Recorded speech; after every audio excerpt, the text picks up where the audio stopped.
Hello everyone, मैं प्रीति कोठारी को नए वीडियो के साथ। और आज हम बात करेंगे क्लास 9th के मैथ्स के चैप्टर नंबर 8 की।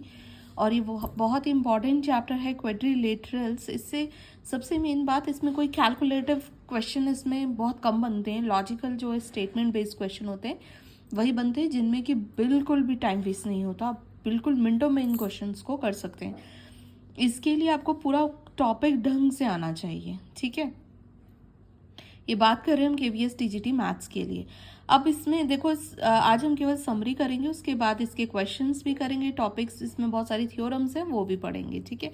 सबसे पहले बात करते हैं आज sum of the angles of a quadrilateral is 360 degree. देखो, क्वाड्रिलेटरल बेसिकली क्या होता है, a close figure which is form by 4 line segment that is called are quadrilateral. कि अगर कोई भी क्लोज फिगर है जो 4 लाइन सेगमेंट से बना हुआ है उसको हम क्वाड्रिलेटरल कहते हैं। इसकी 4 एंगल है, देखो angle A B C D, 4 angles है।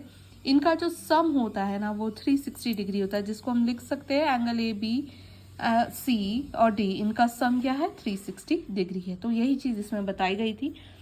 सेकेंड देखिए तो इसमें लिखा है diagonal of a parallelogram divides it into 2 congruent triangles. जहाँ तक कि मुझे लगता है पहले इनको बताना चाहिए था पैरेललोग्राम में क्या क्या चीज़ें होती है, बट ठीक है, इसके बाद देख लेंगे हम। देखो तो पैरेललोग्राम क्या है। पैरेललोग्राम में ये एक पैरेललोग्राम है जिसमें अपोजिट साइड्स पैरेलल और इक्वल होती है, ठीक है। इसका जो डायगोनल है ये डायगोनल क्या करेगा, इस पैरेललोग्राम को 2 कॉन्ग्रुएंट ट्राइंगल्स में डिवाइड कर देगा। इसका मतलब जो बी डी डायगोनल है, इसने क्या किया, ए बी सी डी जो क्वाड्रिलेटरल था पैरेललोग्राम, इसको 2 कॉन्ग्रुएंट ट्राइंगल में डिवाइड कर लिया, जिसको हम ट्राइंगल ए डी बी, ये पहला वाला, और ट्राइंगल सी डी बी, ये दूसरा वाला ट्राइंगल क्या है, बोथ आर कॉन्ग्रुएंट होते हैं। इसका प्रूफ है, अभी थ्योरम से इससे रिलेटेड वो करेंगे बाद में, ठीक है। नेक्स्ट देखते हैं हम, इसमें लिखा है in a parallelogram opposite sides are equal, diagonal bisect each other और opposite angles are equal. Basically जो कोई भी पैरेललोग्राम है उसमें क्या होगा, जितनी ये जो अपोजिट साइड्स हैं ये इक्वल होंगी, ये अपोजिट साइड से ये इक्वल होंगी। और नेक्स्ट इसमें क्या होता है, ये जो डायगोनल है ये बाइसेक्ट करते हैं। बाइसेक्ट का मतलब क्या होता है कि इक्वल पार्ट्स में, सपोजिंगली ये ओ लिखा है तो ए ओ बराबर ओ सी होगा, ये बाइसेक्ट करती हैं पैरेललोग्राम के केस में। तो 3 चीज़ें हो गई, अपोजिट साइड्स इक्वल होंगी, ऑपोजिट एंगल्स, मतलब कि अगर मैं बात करूं एंगल ए की तो एंगल ए बराबर होगा एंगल सी के, वैसे ही एंगल बी बराबर होगा एंगल डी के। Opposite angles equal, opposite sides equal, और डायगोनल भी बाइसेक्ट करेंगे, ठीक है। नेक्स्ट देखते हैं quadrilateral is a parallelogram if, और देखो कोई भी क्वाड्रिलेटरल है वो पैरेललोग्राम कब होगा, जब वो पैरेललोग्राम की चीजें सेटिस्फाई करेगा, ठीक है। ऑपोजिट साइड्स इक्वल हो, अपोजिट एंगल्स इक्वल हो, डायगोनल बाइसेक्ट करे, and a pair of opposite sides is equal and parallel. अगर ये पैरेलल हैं अपोजिट साइड्स, ठीक है, इक्वल हैं, ऑपोजिट एंगल इक्वल है, ये या फिर जो डायगोनल है वो बाइसेक्ट कर रहे हैं, तो ये क्वाड्रिलेटरल क्या होगा, पैरेललोग्राम होगा, राइट। नेक्स्ट देखते हैं diagonal of a rectangle bisect each other and are equal. वो कह रहा है जो डायगोनल है रेक्टेंगल की वो बाइसेक्ट भी कर रहे हैं और इक्वल भी हैं। तो सपोजिंगली मेरे पास कोई भी, ये भी एक रेक्टेंगल ही था, ये जो रेक्टेंगल है इसके डायगोनल बाइसेक्ट कर रहे हैं और इक्वल भी हैं पूरे के पूरे, मतलब बी डी बराबर ए सी के हैं। अगर ये सिर्फ बाइसेक्ट करता, मीन्स सिर्फ ए ओ बराबर ओ सी और बी ओ बराबर ओ डी होता, तो ये पैरेललोग्राम तो था।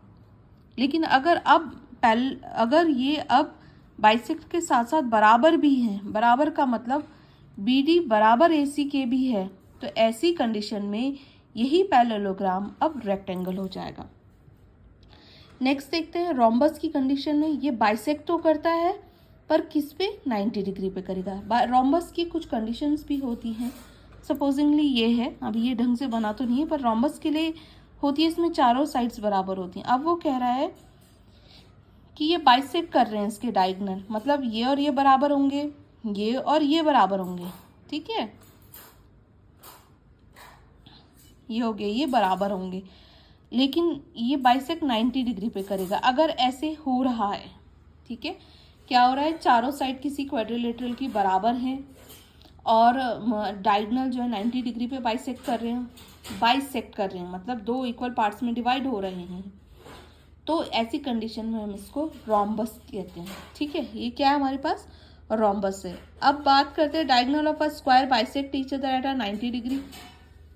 ठीक है, वही उन्होंने कहा स्क्वायर और रोम्बस में देखो इतनी छोटी सी चीज़ है, क्योंकि साइड्स तो इसके भी इक्वल है, चारों तरफ इसके भी बराबर हैं, ये भी बाइसेक्ट, जब ये भी बाइसेक्ट कर रहा है और 90 डिग्री पे ही बाइसेक्ट कर रहा है, तो इसमें डिफरेंस क्या है, इसमें डिफरेंस सिर्फ इतना है कि इसमें जो डायगोनल है ना, इसमें डायगोनल इक्वल नहीं होते।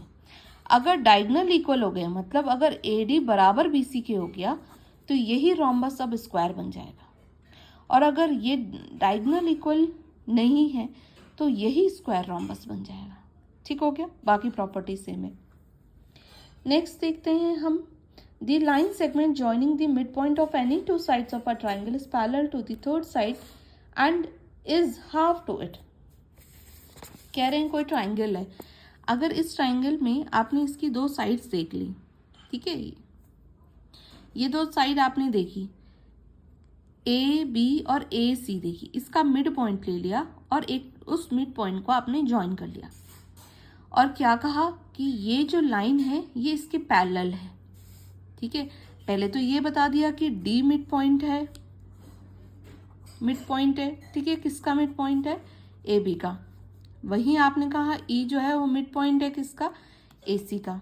ठीक है, अब आप कह रहे हैं DE पैरेलल है BC की, तो जो मिड पॉइंट थ्योरम है वो ये बताती है अगर ये दोनों कंडीशन आपके पास है तो ऐसी कंडीशन में जो DE होगा ना वो हाफ ऑफ BC होगा, उस थर्ड साइड के जिसके कि वो पैरेलल है उसका आधा होगा ये वाली लाइन सेगमेंट। ठीक है, इसको हम मिड पॉइंट थ्योरम भी कहते हैं।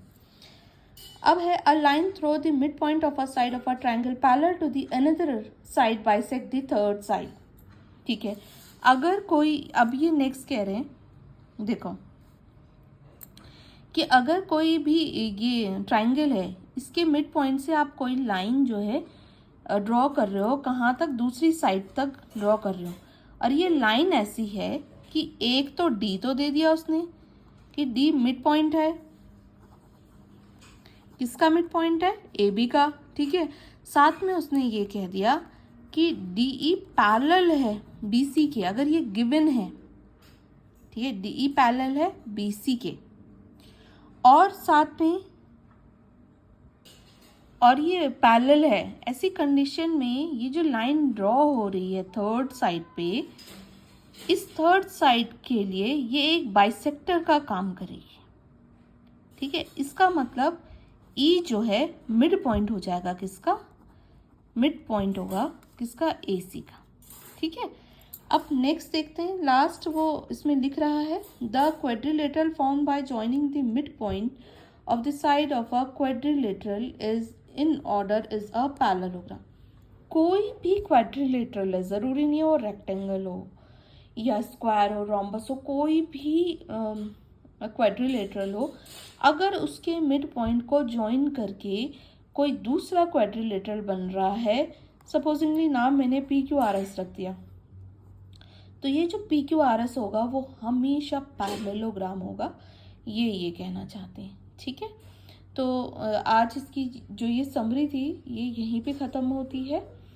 अब नेक्स्ट वीडियो का वेट करिएगा टॉपिक को कंप्लीट करने के लिए। वीडियो पसंद आए तो लाइक सब्सक्राइब ज़रूर करेगा। Thank you everyone.